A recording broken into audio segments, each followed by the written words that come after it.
This is a video for AQA Discrete Mathematics. This is Graphs and Networks, section 3.1, where we're looking at the root inspection problem. Well, this is an idea that we met in earlier videos, the idea of a graph being Eulerian. In other words, we can traverse it going from a node and finishing at that node, going along every single arc in the network.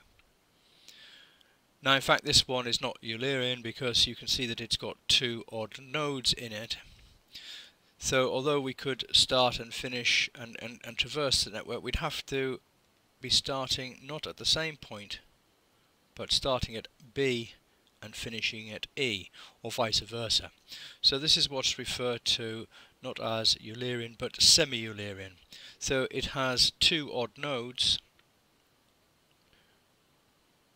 and therefore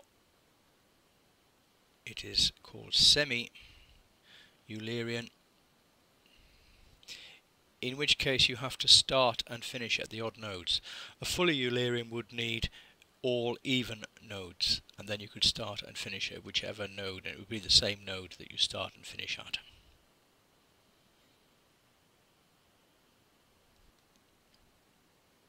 Now, this idea is central to a problem known as the root inspection problem, which in some ways is similar to TSP, where we're visiting the nodes, but this time we're going to be trying to look at, inspect, hence the root inspection idea, all of the streets on a network. So we can imagine this as being streets, and the weights are the lengths of the streets. And what we'd like to do is to go around the whole network, starting at a point and finishing at the same point, and doing that with the least total weight. So we want to walk along every street at least once, but cover the least total distance. And usually we want to start and end at the same vertex. So this is what I say is called the root inspection, and this is what you're doing if you're trying to inspect the whole network. It may, for example, be a system of drains. It may be lines, telegraph lines, or electricity cables, where you've got to go along and inspect everything. So it's the arcs that are important, not necessarily the vertices. The alternative name to this is given because it's exactly what a postman has to do to deliver the mail. Starts at the sorting office, goes down every street delivering the mail, and then gets back to the sorting office, and wants to do that obviously with the shortest distance travelled. It was studied by a Chinese mathematician, Quanmi Ko, in the 1960s. So because it's similar to what a postman would do, and the mathematician who studied this was Chinese, it is sometimes referred to as the Chinese postman problem.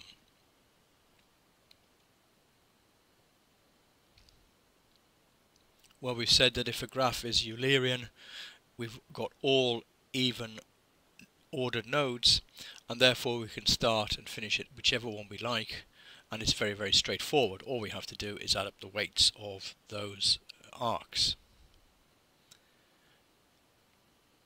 If, however, it's not Eulerian, then we must have some edges that we have to do more than once. In effect, what we have to do is to look where the odd nodes are and join them together by reusing some of the edges to make those, in effect, even nodes.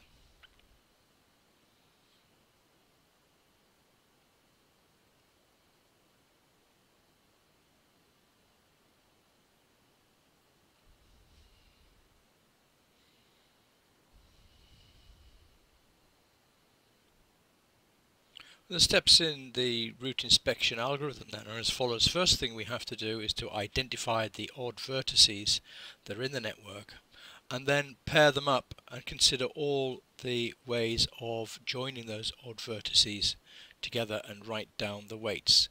Now, it would be possible to do this step using Dijkstra's algorithm. However, in practice what we tend to do is just by inspection. So we look at all the possible combinations of the pairings and then find the combination which has got the least weight that's going to have to be repeated in the network. So if we take the sum of the weights of all the edges of the network and add it to the extras that we're going to be adding on to the network, then that gives us the least possible value for the root. And once we've done that, hopefully we can find a route which does go from our start to our end point. So let's look at this, an example in practice then. So here's the one that we saw earlier where we've got two odd nodes.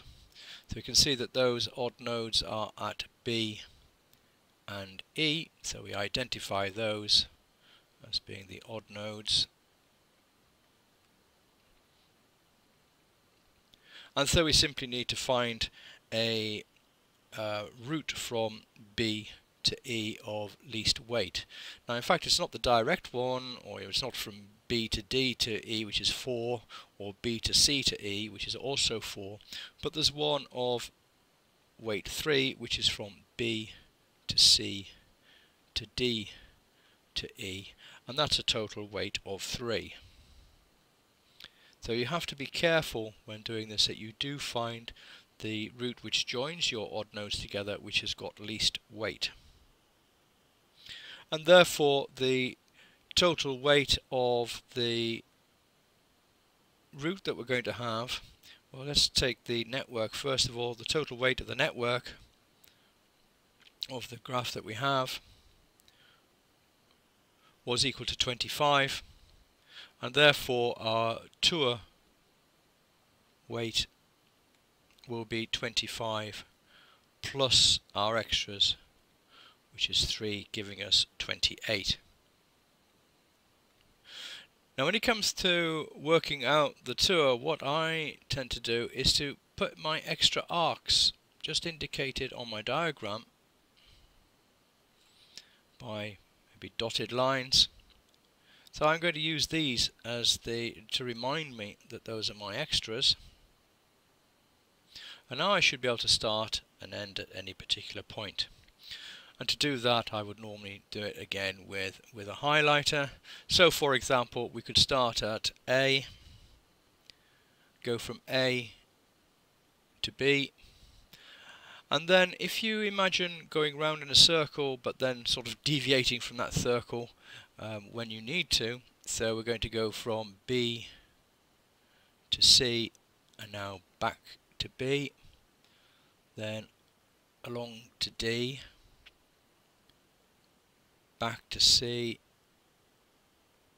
to D, and then we can come down to E, to D, and then all the way around the circle F, E, C, and finally A. Now in exam using highlighters is perhaps not the best thing, so just putting wavy lines over your diagram. Don't be afraid to use diagrams in the exam question.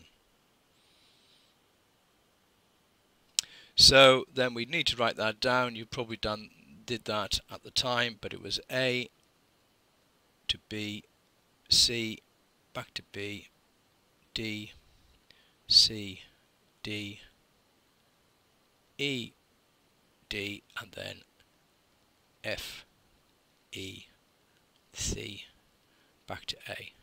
Now how do we know we've got enough in there? Have we done it correctly? Well, you can check by counting the number of arcs that you've done. So in here we've got 1, 2, 3, 4, 5, 6, 7, 8, 9, 10, 11, 12 arcs.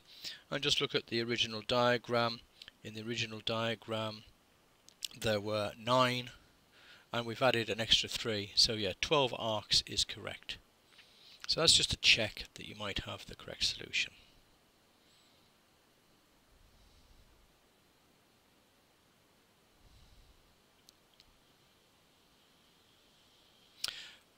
So looking at this diagram, you can see that we've got A as a 3 node, B is a 3 node, and C is a 3 node. Now you might think you found them all there, but of course remember that the total order must be even, so there must be another one somewhere you've got to find, and there it is at I.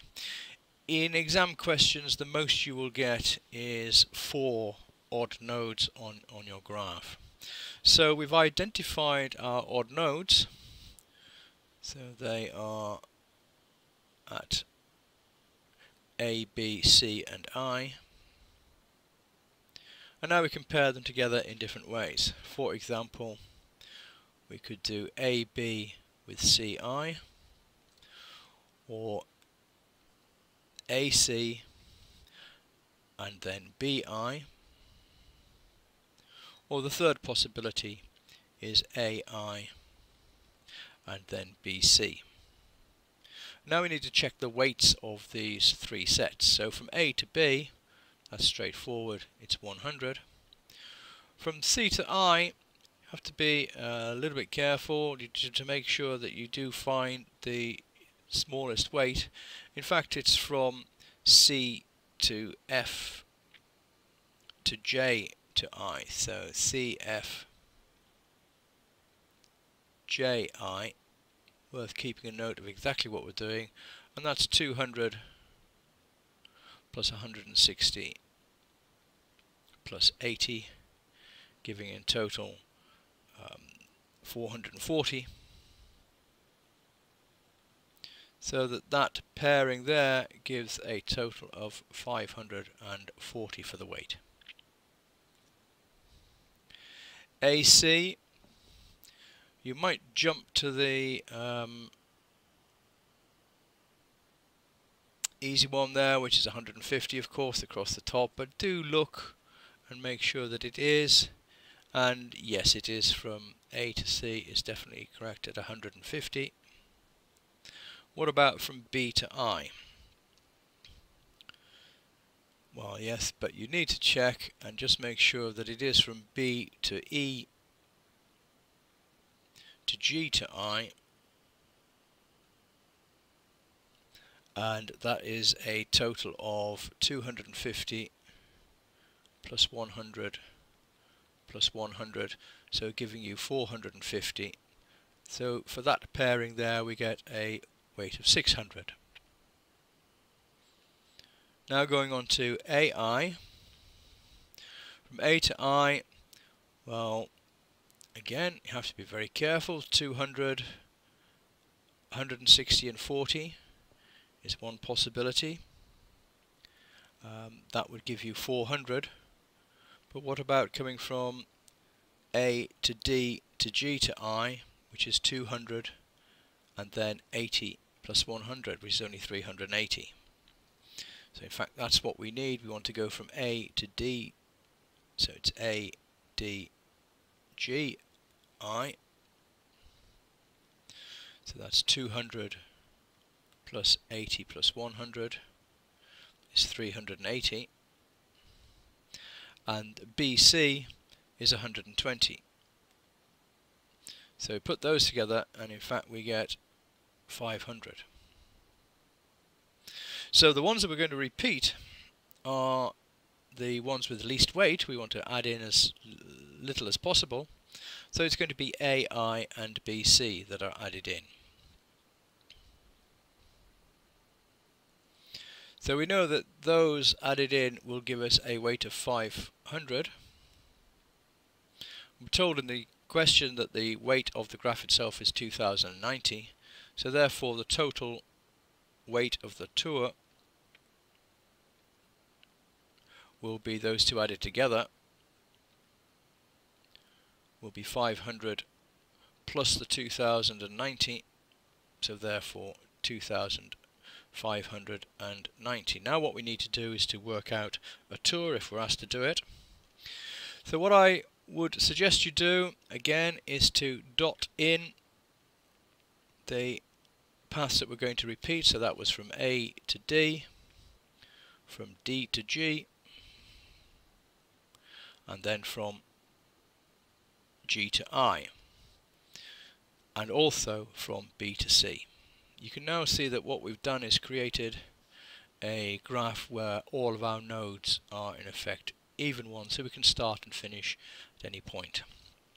I would suggest that again you do this systematically, going round in a circle but coming towards the middle when necessary is the best way I find of describing it. So I'm going to start off at A, and I do it as you might do in an exam, which is to just sort of do some scribbling across the lines.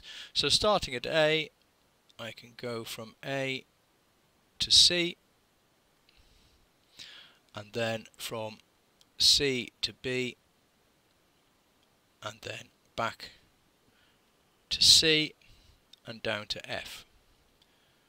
I wouldn't do too much at one stage before you write down what you've done. So there we are, A, C, B, C, F. Then I'm going to come back into the middle, going from E down to G,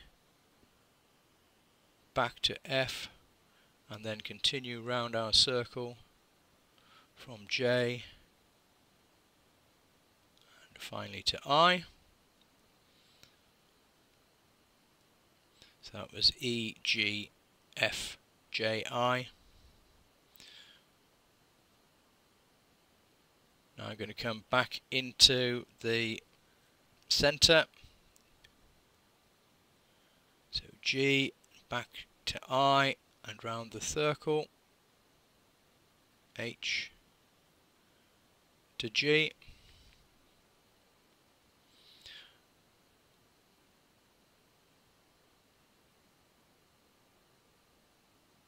And then back into the centre, G and D. Now you can see we're getting close to the end, so I'm going to go from there up to A, back to D, and then E, B, and finally back to A.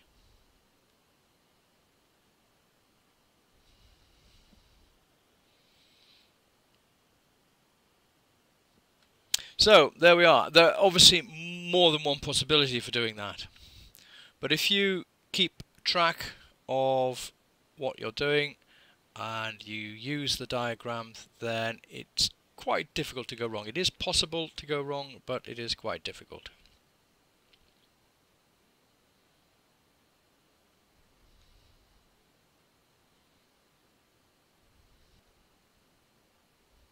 Well, I've said that in an exam then you would face at most 2 odd pairs. You need to think about what you would do if you had more. You won't be asked to do this in an exam, but just think about what would happen if you had more than 2 odd pairs. And then you can see how this can be developed for computerizing.